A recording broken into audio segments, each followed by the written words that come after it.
बहुत समय पहले की बात है। किसी राज्य में एक बड़े ही खूंखार डाकू का भय व्याप्त था। उस डाकू का नाम रत्नाकर था।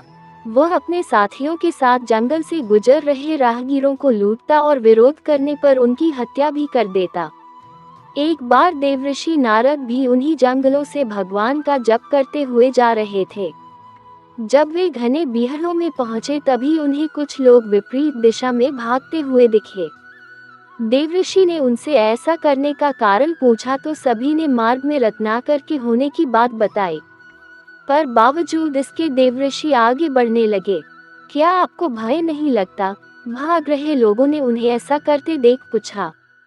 नहीं, मैं मानता ही नहीं कि मेरे अलावा यहाँ कोई और है, और भय तो हमेशा किसी और के होने से लगता है, स्वयं से नहीं।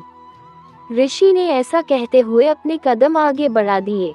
कुछ ही दूर जाने पर डाकू रत्नाकर अपने साथियों के साथ उनके समक्ष आ पहुंचा। रत्नाकर, नारद, मैं रत्नाकर हूँ, डाकू रत्नाकर। नारद मुस्कुराते हुए बोले, मैं नारद हूँ, देवऋषि नारद, तुम्हारा अतिथि, और मैं निर्भय हूँ। क्या तुम निर्भय हो? रत्नाकर, क्या मतलब है तुम्हारा? नारद, न मुझे प्राणों का भय है, न असफलता का, न कल का, न कलंक का, और कोई भय है जो तुम जानते हो। अब तुम बताओ, क्या तुम निर्भय हो?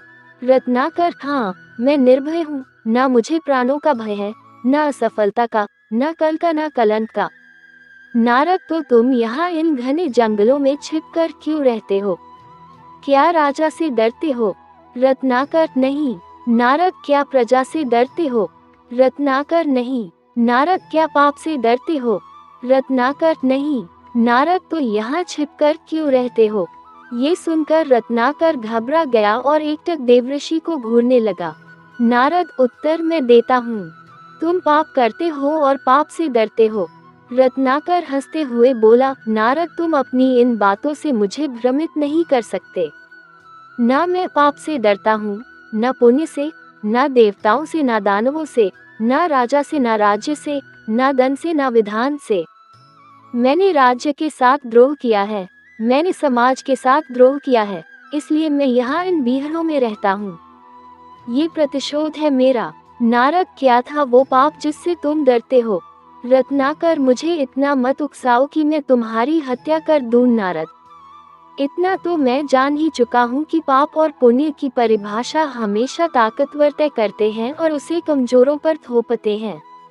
मैंने साम्राज्यों का विस्तार देखा है, हत्या से, बल से, छल से। मैंने वाणिज्य का विस्तार देखा है, कपट से, अनीति से, अधर्म से। वो पाप नहीं था।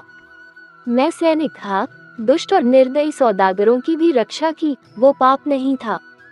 युद्ध में हारे हुए लोगों की स्त्रियों के साथ पशुता का व्यवहार करने वाले सैनिकों की हत्या क्या की मैंने? मैं पापी हो गया। राजा, सेना और सेनापति का अपराधी हो गया मैं। क्या वो पाप था? नारद, दूसरों का पाप अपने पाप को सही नहीं ठहरा सकता। रत्नाकर, रत्नाकर चीखते हुए, मैं पापी नहीं हूँ। नारद, कौन निर्णय करेगा? वो जो इस यात्रा में तुम्हारे साथ है या नहीं है? क्या तुम्हारी पत्नी, तुम्हारा पुत्र इस पाप में तुम्हारे साथ हैं? रत्नाकर, हाँ, वो क्यों साथ नहीं होंगे? मैं जो ये सब करता हूँ, उनके सुख के लिए ही तो करता हूँ। तो जो तुम्हारे साथ हैं उन्हीं को निर्णायक बनाते हैं।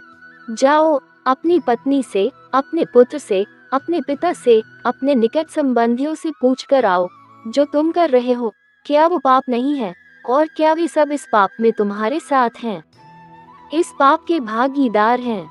रत्नाकर, ठीक है, मैं अभी जाकर लौटता हूँ। और अपने साथियों को नारद को बांध कर रखने का निर्देश देकर रत्नाकर सीधा अपनी पत्नी के पास जाता है और उससे पूछता है, ये मैं जो कर रहा हूँ, क्या वो पाप है? क्या तुम इस पाप में मेरी भागीदार हो? उद्धरण चिन्ह।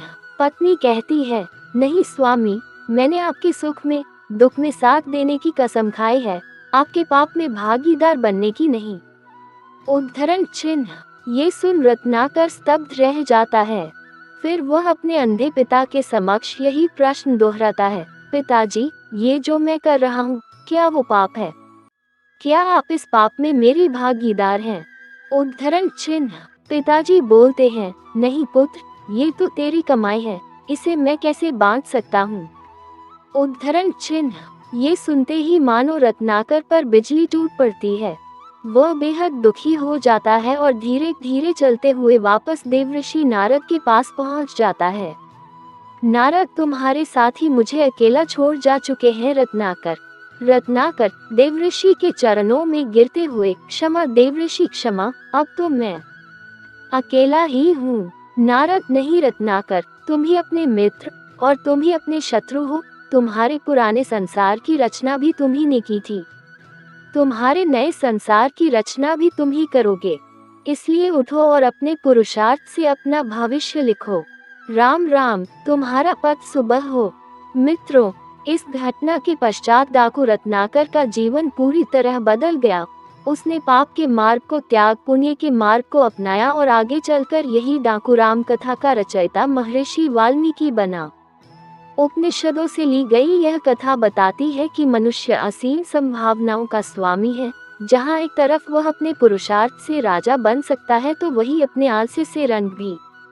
वह अपने अविवेक से अपना नाश कर सकता है, तो अपने विवेक से अपना निर्वाण भी। यानी हम सब अपने आप में महाशक्तिशाली हैं, पर हम में से ज्यादातर लोग पूरे जीवन काल में अपनी असीम शक्तियों का एक छोटा सा हिस्सा भी प्रयोग नहीं कर पाते। क्यों ना हम भी डाकू रत्नाकर की तरह सामान्यता को त्याग कर उत्कृष्टता की ओर बढ़ चलें।